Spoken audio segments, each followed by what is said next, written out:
अस्सलाम वालेकुम। आज हम स्टार्ट करेंगे लिविंगस्टन का चैप्टर नंबर 63 जो कि कॉम्प्लीमेंट सिस्टम के बारे में है। अब इसमें हमारे पास क्या है, कॉम्प्लीमेंट सिस्टम में हम कहते हैं 3 पाथवेज आते हैं, क्लासिकल, लेक्टिन और अल्टरनेटिव पाथवे। इसमें हम इन सब के बारे में पढ़ेंगे, रेगुलेशन पढ़ेंगे सिस्टम की, उसके बायोलॉजिकल इफ़ेक्ट्स कुछ हैं जिसमें ऑप्सनाइजेशन, कीमोटैक्सिस, एनाफाइलोटॉक्सिन, साइटोलिसिस और इन्हांसमेंट ऑफ एंटीबॉडी प्रोटेक्शन, ये हम पढ़ेंगे।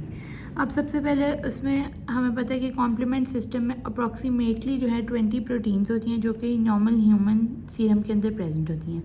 अब जो फंक्शन ऑफ कॉम्प्लीमेंट सिस्टम है वो 3 फंक्शन है, 3 मेन फंक्शन। उसमें क्या होती है, सबसे पहले the lysis of the bacteria तो by the production of MAC is membrane active complex, तो ये इसकी प्रोडक्शन की वजह से लिसिस हो जाती है बैक्टीरिया की। फिर generation of some mediators that causes the inflammation, ठीक है, जैसे हिस्टामिन, सेरोटोनिन वगैरह, ये मीडिएटर्स रिलीज होते हैं जो कि इन्फ्लेमेशन करवाते हैं।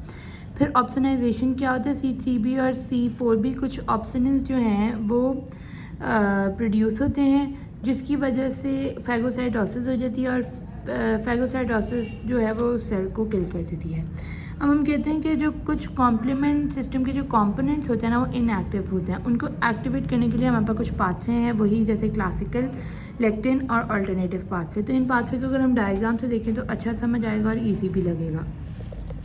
ये डायग्राम लिविंगस्टन में दी हुई है तीनों पाथवेज की, क्लासिकल, लेक्टिन और अल्टरनेटिव पाथवे। इसमें से हम एक एक करके देखना स्टार्ट करते हैं। अब सबसे पहले हम देख रहे हैं क्लासिकल पाथवे।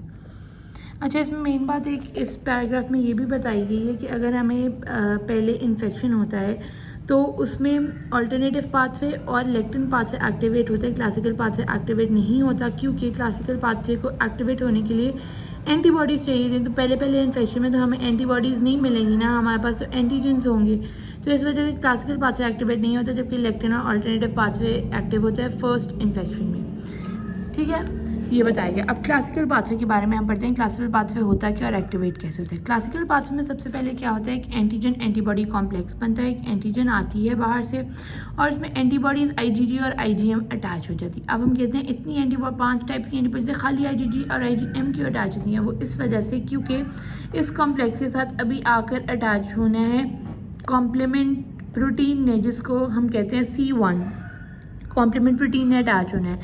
तो कॉम्प्लीमेंट प्रोटीन की जो अटैचमेंट होती है ना वो सिर्फ IgM और IgG की जो साइट्स हैं ना, FC रीजन है ना, उन्हीं पर सिर्फ बाइंडिंग साइट्स हैं C1 प्रोटीन की। ठीक है, तो इस वजह से सिर्फ IgG और IgM ही एंटीबॉडीज़ हैं जो एंटीजन के साथ ज्वाइन करती हैं, फिर उसके साथ जो है C1 प्रोटीन आकर फिक्स हो जाता है। फिर C1 प्रोटीन क्या करता है, ये जो है वो बाइंड कर जाता है, पहले फिक्स होता है फिर वो बाइंड कर जाता है और फिर वो फॉर्मेशन कराता है एक एक्टिव प्रोटीएस की। फॉर्मेशन किसकी कराता है, एक एक्टिव प्रोटीएस की। एक्टिव प्रोटीएस क्या करता है, वो तोड़ देता है C2 को और C4 को। क्या करता है, ये हमारे पास एंटीजन एंटीबॉडी कॉम्प्लेक्स था, ये हमारे पास एंटीबॉडीज़ थी, ये हमारे पास एंटीजन था, एंटीजन एंटीबॉडी कॉम्प्लेक्स था, उसके साथ C1 आकर फिक्स हुआ या बाइंड हुआ और वो क्या कर रहा है, C2 और C4 को तोड़ देता है, किसमें, C2A में और C2B में और C4A में और C4B में तोड़ देता है। अभी जो A वाले हैं वो यहाँ से रिलीज़ हो जाते हैं, जबकि C2B और C4B आपस में ज्वाइन होकर C3 कन्वर्टेज बना देते हैं। क्या करते हैं, वो C3 कन्वर्टेज बना देते हैं। फिर क्या होता है, ये C3 कन्वर्टेज है ना, ये C3 को कन्वर्ट करता है C3 और C3B में। फिर कहते हैं C3A एनाफाइलोटॉक्सिन है तो वो रिलीज़ हो जाता है, जबकि C3B जो है वो दोबारा से C4B और C2B के साथ ज्वाइन होते हैं, C3B, C4B, C2B ज्वाइन करके C5 कन्वर्टेज बनाते हैं। अब C5 कन्वर्टेज क्या करता है, वो C5 को तोड़ता है C5A में और C5B में। C5A भी एनाफाइलोटॉक्सिन है तो वहाँ पर चले जाते हैं और C5B अब क्या करता है, C5B जो है वो C6 और C7 को एक्टिवेट करता है और वो इंटरैक्ट करते हैं C8 और C9 के साथ। फिर ये पांचों जो हैं C5B और C6, C7, C8 और C9, ये पांचों मिलकर मेम्ब्रेन अटैक कॉम्प्लेक्स फॉर्म कर लेते हैं।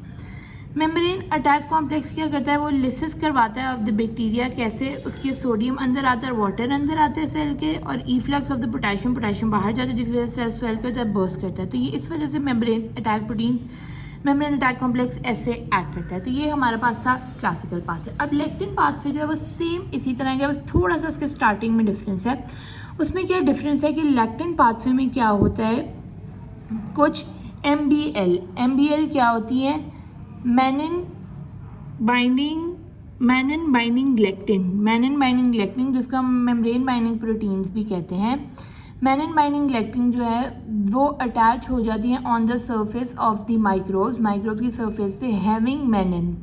ठीक है, ये मैनिन है, रेड मैनिन है, ये माइक्रोब्स उनकी सरफेस, इस पर मैनिन है। तो मैनिन के साथ क्या आकर अटैच हो रही है, MBL मैनिन बाइंडिंग लेक्टिन, जिसको मेम्ब्रेन बाइंडिंग प्रोटीन भी कहते हैं। MBL आकर अटैच हो जाती है, वो भी क्या करती है, प्रोटीएज को एक एक्टिवेट करती है, जो फिर क्या करता है, C2 और C4 को क्लीव करवाता है, C2A and C4A and C2B and C4B, और फिर क्या करता है, इसी तरह C3 कन्वर्टेज बनाता है, वो C3 को वो करवाता है, C5 कन्वर्टेज पे C5B और C6 मैक कॉम्प्लेक्स बनाती हैं, मेम्ब्रेन अटैक कॉम्प्लेक्स, और फिर वो लिसिस करवा दी है सेल की। तो ये लेक्टिन पाथवे भी इसी तरह एक्ट करता है। क्लासिकल पाथवे में हमें सिर्फ एंटीबॉडीज़ चाहिए होती हैं, फिर उसके बाद C1 आकर एक्ट करता है और फिर ये होता है। जबकि लेक्टिन पाथवे में हमें कुछ भी नहीं चाहिए होता, मैनिन बाइंडिंग लेक्टिन हमारे पास होते हैं, जो कि जाकर सरफेस रिसेप्टर पे जो मैनिन होते हैं उसके साथ जाकर अटैच होते हैं और प्रोटीज को एक्टिवेट करके ये पाथवे कराते हैं।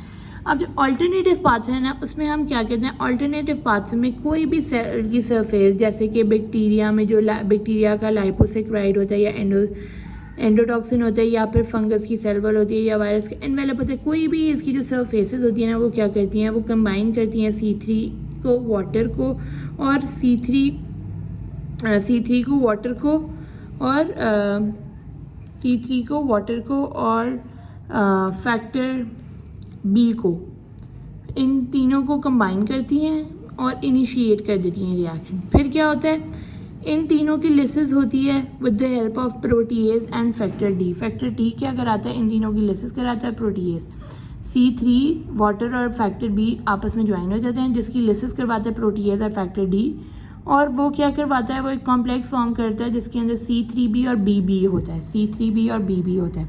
C3B और BB जो है वो C3 कन्वर्टेज की तरह एक्ट करते हैं। जैसे C3 कन्वर्टेज ने अल्टरनेट और लेक्टिन पाथवे में एक्ट किया था, वो सेम उसी की तरह एक्ट करते हैं और C3 को C3A और C3B में कन्वर्ट करवा देते हैं। अब क्या होता है, C3B BB और C3B जैसे उसके साथ अटैच हुआ है, इसी तरह ये C3B इनके साथ भी अटैच हुआ है। C3B BB और C3B ये बनाते हैं C5 कन्वर्टेज, फिर वो भी वैसे ही C5 कन्वर्टेज जो है C5 को C5 और C5B में कन्वर्ट है, और C5B और C6 C7 C8 C9 membrane attack complex बना देता है, और इस तरह ये अल्टरनेटिव पाथवे चल जाता है। तो ये तीनों पाथवेज हैं, क्लासिकल, लेक्टिन और अल्टरनेटिव पाथवे।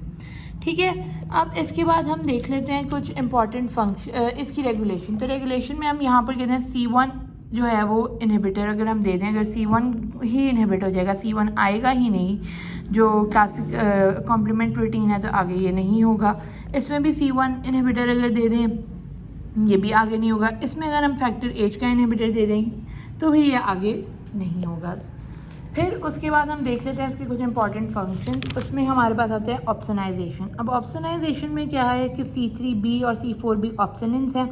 ऑप्सनाइजेशन में क्या होता है, ऑप्सनिन्स जो है वो सराउंड कर लेते हैं सेल को। ठीक है, ऑप्सनिन्स जो है यहाँ पर ये सेल है और उसके सराउंड में आ जाते हैं ऑप्सनिन्स, जिसको हम C3B और C4B होते हैं हमारे पास ऑप्सनिन्स। ये उसको सराउंड कर लेते हैं सेल को, और फैगोसाइटिक सेल को कहते हैं कि आओ भाई फैगोसाइटिक सेल तुम आकर अपना काम करो, फैगोसाइटिक सेल को कहते हैं।